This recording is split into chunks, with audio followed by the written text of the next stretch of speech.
Our story begins in a quiet little village in China.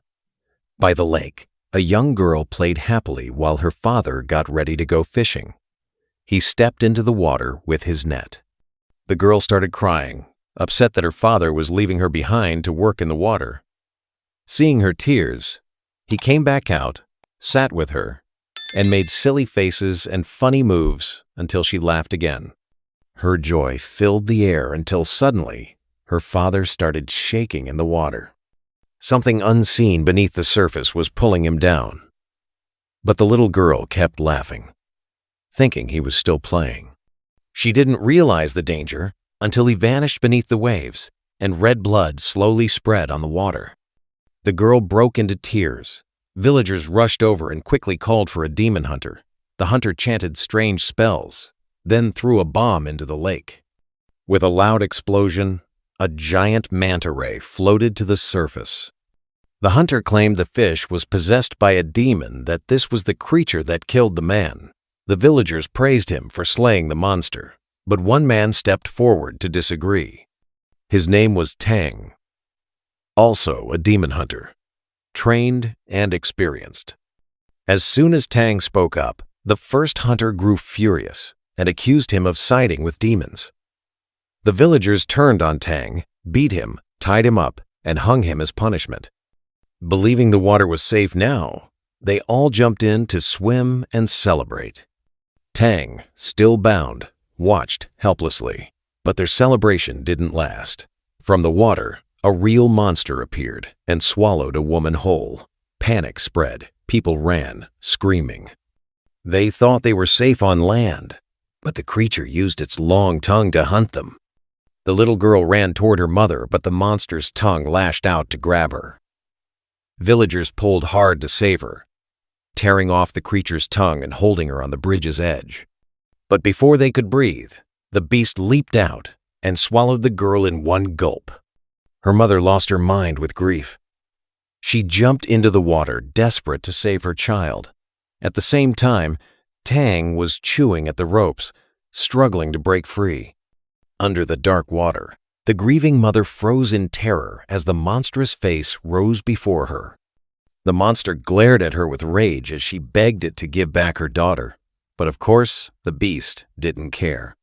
It devoured her whole and thrashed about wildly, shaking the ground so hard that many villagers slipped and fell. One little boy slid straight toward the lake. Just then, Tang finally broke free. He leapt onto the bridge and onto a wooden plank, letting the boy slide toward him. At the very last moment, Tang caught the child just as the monster came up from the water. Using the creature's own heavy weight, Tang pulled off a quick escape. The monster got stuck on the plank, while Tang jumped to safety, carrying the boy back to his mother. Meanwhile, the so-called demon hunter, the fake one, was hiding in the crowd like a coward. Suddenly, a large woman who had been trembling in fear tried to run, but she was so heavy that each step made the ground shake like an earthquake. In a panic, she jumped and landed right on the plank. The force sent the monster flying through the air. It crashed down hard right on top of the fake demon hunter just as he was trying to sneak away. Since the beast was now out of the water, it started to die. Before everyone's eyes, it suddenly transformed into an ordinary young man who looked harmless. The angry villagers wanted to kill him immediately, but Tang stopped them. "I have a better way," he said. He pulled out some instruments and a book of songs. His plan was to use music to draw out the evil and turn it into good. Tang began to sing, but his voice was so horrible that everyone froze in confusion, including the young man.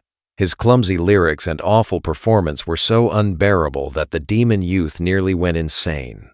Enraged, the young man attacked Tang, smashing everything in sight. Just as he was about to kill Tang, a woman appeared. She seized the young man by the hair, slammed him to the ground, and beat him until he was weak. Then she pulled out a magical bag and sealed the demon inside, shrinking it down into a small toy. Her name was Duan, and she too was a demon hunter. Tang showed her his tools and tricks, but she only laughed at him. The villagers, however, rushed to thank her for saving their lives. Tang felt crushed and humiliated. He cried, ashamed that he had failed, but his master comforted him. Don't be discouraged. Turning evil into good is never easy. Then he added with seriousness, besides, there is another demon, one that hides in a nearby restaurant serving human flesh to its customers. That night, Tang went to the restaurant and saw many people happily eating their meals. A woman greeted him warmly and showed him around. But Tang wasn't fooled. He saw straight through her disguise. He looked at her and said, "Show your real self." At once, the demon inside her appeared, ready to strike. But again, Duan arrived just in time. She stepped in, saved Tang, and battled the woman demon fiercely until she destroyed her completely, leaving nothing but ashes. Without stopping, Duan turned on every other demon in the restaurant, her deadly rings slicing through them one by one. Furious, Duan shouted for the master of the place to come out. Right then, a young man tried to sneak up from behind to attack her, but Duan caught him instantly and struck him hard. The fight broke out fast, blows flying back and forth, but Duan was stronger and soon had the upper hand. She summoned several glowing rings and flung them at the demon's face.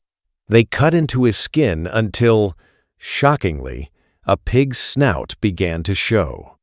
The demon grabbed a shovel to block her attacks and kept pushing forward, step by step, closing in on her. Then, with a roar, he leapt into the air, swinging the shovel down with all his strength. Duan tried to block with smaller rings, but they were too weak. The shovel came crashing toward her. At the last second, she dodged death, slipped behind the demon, grabbed his neck, and kicked him hard. His disguise broke, revealing his true face, a pig demon. Duan locked his arms, pinning him down, and shouted for Tang to help seal him away. Like before, Tang's job was to absorb the demon's soul. Tang tried to summon the courage to do it, but when he saw the pig's grotesque face, his heart failed him. In the struggle, Tang slipped, fell right onto the pig's face, and nearly kissed him. To everyone's horror, the demon's soul shot into Tang's mouth. Duan reacted quickly. She yanked the demon's soul back out of Tang and sealed it into her magic sack. But this demon was far too powerful. The sack bulged, tore, and the creature burst free, growing and growing until it took on its full form, a gigantic pig monster. Tang and Duan had no choice but to run. Behind them, the building collapsed into rubble. They barely escaped and made it to a nearby lake. But there, Duan started to weaken her wound, bleeding badly. She took off her clothes in front of Tang and told him, "Press on it, stop the bleeding." Tang did so without hesitation, but his mind wandered off and he forgot she was bleeding. Duan closed her eyes, expecting Tang to kiss her, but he didn't.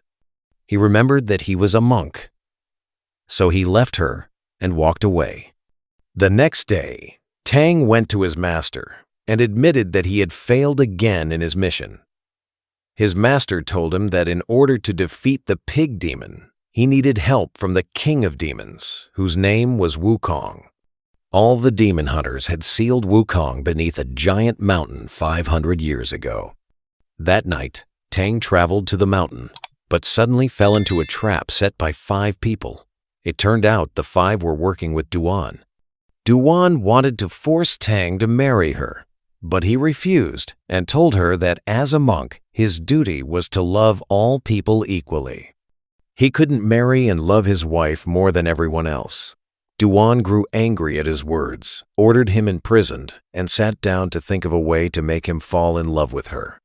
Her sister came to her and advised her to be more feminine and dance for him to win his attention. Duan tried to dance, but she failed miserably, so her sister cast a spell on her to control her dancing and make her appealing to Tang. Duan went to Tang's cell, but the plan failed and the spell malfunctioned, making her hit Tang uncontrollably. By accident, the spell transferred to Tang instead. Duan's sister then began her plan outside and danced, and Tang's body started moving in sync with hers. The guards stood watching him dance, mocking him because he was also stripping off his clothes while he danced. They rushed in and beat him up, but Duan's sister intervened, stopped them, and explained what had happened. After all this chaos, the pig demon reappeared. The whole group jumped into their cart and tried to escape, but the demon chased after them. When Duan saw him approaching, she pushed Tang out of the cart just before the pig collided with it and destroyed it. No one was seriously hurt from the crash, but the demon surrounded them, unwilling to forget what Tang and Duan had done to him. He was ready for revenge. And suddenly, a figure appeared, radiating the aura of a tiger. He begins attacking the demon and manages to overpower it. He lifts the pig into the air and kicks it, forcing the pig to run away before it dies.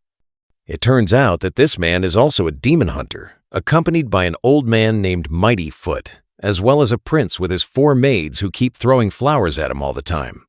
The prince says that the 3 of them came to fight the pig demon and destroy it. Tang gets upset after hearing this and tells them, "You hunt demons only for money and to show off, but you don't deserve to be demon hunters." He then tells Duan to give him back his book of songs. He yells at her, saying she completely wasted his time. Duan gets angry, pulls out the book, and tears it apart in front of Tang. She shouts at him furiously, saying, "You are nothing without me. The whole province would have been dead long ago if it weren't for me." Tang stood up silently. He didn't say a word, just watched as Duan tried to flirt with the prince to make him jealous, but he didn't care. He simply walked away, leaving Duan upset and frustrated. After traveling for a long time, Tang finally reached the mountain. The place was covered with lotus flowers. Even though the lake was completely dry, he saw a giant lotus descending from a massive hole. Curious, Tang climbed down into the hole only to be grabbed and kissed wildly by a strange, crazy-looking man. Right away, Tang realized this must be Wukong, the one his master had told him about. Tang asked for his help to defeat the pig demon, but Wukong only cared about escaping from his prison. He tried to trick Tang into breaking the spell that kept him trapped, saying, "Free me, and I'll kill the pig demon." But Tang wasn't fooled. He refused to release him. Desperate, Wukong tried to escape by force, but the ropes binding him shocked him with electricity and whipped him for his disobedience. Tang felt pity for him and handed him a banana to eat. Calmer after eating, Wukong revealed the secret. The pig demon deeply loved his wife. To trap him, they would need a beautiful woman to dance under the moonlight and lure him into the cave. Just then, Duan walked into the cave. She had overheard the plan and offered to be the bait. Tang immediately told her to leave, worried for her safety. But Wukong teased and flirted with her, showing her how to dance. Watching them, Tang felt something he had never admitted before: jealousy. In that moment, he realized he truly loved Duan. That night, under the moonlight, Duan danced gracefully while Tang played music for her. His heart melted as he watched her move. Suddenly, a noise echoed in the distance. The pig demon had arrived. From inside the cave, Wukong called out to him. The pig poked his head in, trying to squeeze through, and without noticing, crossed the magical seal. He was trapped. Using her power, Duan transformed the pig demon into a toy. She gave Tang both demon toys so he could use his music to try and turn their evil into good. Then she slipped a ring onto his finger, hinting at marriage. But Tang recoiled. He said he'd rather cut off his finger than be bound in that way. Hurt, Duan took the ring back, then handed him his music book, which she had carefully repaired. Tang, still angry, refused to take it. Feeling insulted, Duan broke down in tears. She walked away crying, shouting that she would never see him again. Tang stepped out of the cave and stood under the moonlight, sorrow heavy in his heart. At last, he admitted to himself that he did love her. From inside, Wukong called to him, asking for one small favor: to remove the mercury flower blocking the moonlight. Tang did as asked. But the moment he touched it, the flower caught fire. The flames spread quickly, igniting all the lotus flowers until the entire cave began collapsing. Laughing madly, Wukong was released. He transformed into a blazing ball of fire that landed before Tang. With a sinister grin, he snatched Tang up, hurled him away, then caught him again just before he hit the ground, mocking him for being tricked into setting him free. Tang shouted, "You won't escape, the Buddha sees everything." But Wukong grew furious. He grabbed Tang by the hair and tore it out until his head was bare. Yet Tang's spirit stayed unbroken, and that only angered Wukong more. Suddenly, Wukong sensed someone behind him. He turned, and there stood the three hunters. The Northern King charged in to strike, but Wukong leapt on him and killed him instantly. Mighty Foot roared at the sight, transformed into a giant, and smashed Wukong to the ground with a single blow. Mighty Foot leapt high into the air and came crashing down on Wukong, but the Demon King struck back, piercing his leg. Then Wukong jumped again and delivered a fatal blow, finishing Mighty Foot off and hurling him toward the prince. The prince quickly ordered his attendants to carry the old man away. With fury, the prince unleashed his power, summoning countless swords and sending them flying at the Demon King.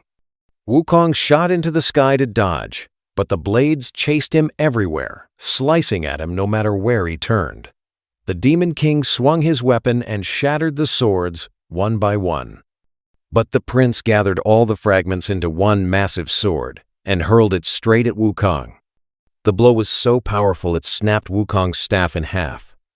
But when the giant sword struck him, it shattered into pieces as well. The prince launched another attack, blasting destructive sound waves. Behind him, a glowing aura appeared, taking the shape of a giant gorilla.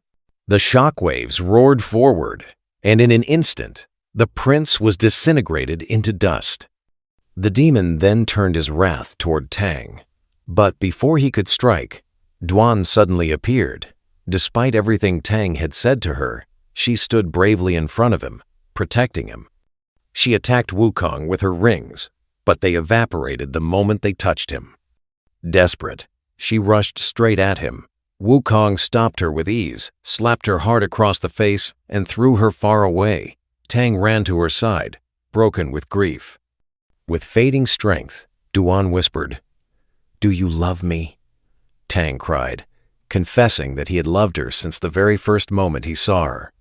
Hearing this, Duan closed her eyes with tears and died in his arms. Tang took her ring and placed it on his finger. Wukong seized him, hurled his body into the air, and exploded it into countless fragments. But then, the demon sensed something was wrong. He stepped back in shock. Tang reappeared, his human weakness shed away. He opened the repaired music book Duan had given him and began reciting its words. Suddenly, a colossal Buddha statue appeared in the sky, gazing down upon the world. The giant Buddha stretched out his palm toward the earth. As it descended, the ground shook violently, the sky blazing with fire. Wukong roared in defiance, refusing to surrender.